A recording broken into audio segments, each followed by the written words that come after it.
guys, welcome back to FCC French Fry Indian recipe only for beginners and bachelors க்கு மட்டும். Prep cleaning video தான் விருப்பம் இல்லாதவே வேற channel வடிவா பார்க்கலாம்.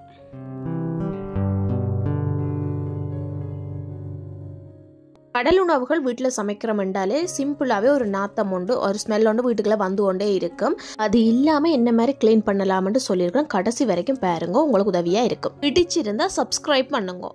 இதுண்ட காலின் உதவியோட இந்த நண்டுன்ற மேல் பக்கத்தில் அது முக்கோணம் மாதிரி இருக்கும், அதுகளை நாங்கள் ரிமூவ் பண்ணலாம். இதில் பாருங்கள் மீசை இருக்குது, ஒருவேளை வேறு ஆம்பளை நண்டு போல் கிடக்குது. இந்த ஓட்டை இப்படி ரெண்டு கையால் பெருவிரல், ஒரு பெருவிரலை கீழையும் ஒரு பெருவிரலை மேலேயும் இழுத்திங்கன்னு சொன்னால் அப்படியே ஓடு தனியாக கலண்டு வரும்.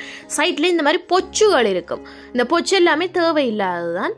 இதை நீங்கள் கையால் பிச்சு எடுக்கல வரும். நடுவில் க்ளீன் பண்ண நீங்கள் கஷ்டமாட்டு நினச்சிங்கண்டா இப்படி ரெண்டாக உடைச்சிங்கன்னு சொன்னால் அது ஈஸியாக க்ளீன் பண்ணலாம். எப்படின்னு சொன்னால் ரன்னிங் வாட்டர், ஓடுற தண்ணியை திறந்து விட்டு முதல்ல உங்களோட கையால் எவ்வளவு எடுக்கலுமோ எடுத்துட்டு இந்த குட்டி குட்டி கால்களை எங்களுக்கு தேவையில்லை. அந்த குட்டி காலோட எட்ஜஸில் சில நேரம் அந்த சுண்ணாம்பு கூடுகள் மாதிரி இருக்கும், அது அலர்ஜிக்குகளை இதெல்லாம் கொண்டு வர பார்க்கும். ஸோ அந்த குட்டி கால்களில் எட்ஜஸை மட்டும் நாங்கள் உடைச்சிட்டு எல்லாத்தையும் பிச்செடுத்து அந்த பொச்சுகள் மாதிரி இருக்கிற நரம்புகள் நூல்கள் மாதிரி எல்லாம் வரும், எல்லாத்தையும் க்ளீன் பண்ணிவிட்டு ரன்னிங் வாட்டரில் கழுவினீங்கன்னு சொன்னால் நல்ல ஃப்ரெஷ்ஷாக க்ளீனாக இருக்கும், வெள்ளையாக இருக்க வேணும்.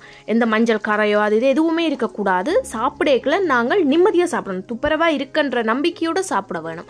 அதுக்காக நாங்கள் இதை ரன்னிங் வாட்டரில் கழுவினீங்கன்னா இருக்கிற அழுக்குகள் எல்லாம் வந்து பாருங்க நல்ல வெள்ளையாக இருக்குது, ஃப்ளஷ்.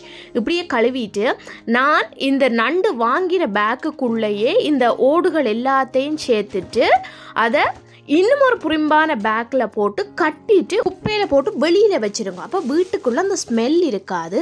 இங்கே சிங்கில் நாங்கள் கழுவேக்கில் கொஞ்சம் ஸ்மெல் எடுக்க பார்க்கும் சமைக்கலையே, உடனே கொஞ்சம் ஹார்டான லிக்விட் போட்டு உறைஞ்சி எல்லாத்தையும் கழுவி விட்டுட்டிங்கன்னு சொன்னால் அந்த ஸ்மெல் இருக்காது. நான் இந்த கடலுணவு கழிவுகளை உடனே கட்டி உடனே வெளியில் வச்சிருவேன். அப்போ இங்கே வெளியில் குளிர் தானே, அதால் வெளியிலையும் அவ்வளோவா ஸ்மெல் வராது, வீட்டுக்குள்ளேயும் இந்த சமைச்சதுக்குரிய ஸ்மெல் இருக்காது. பிடிச்சிருந்தால் மறக்காமல் லைக் பண்ணுங்க.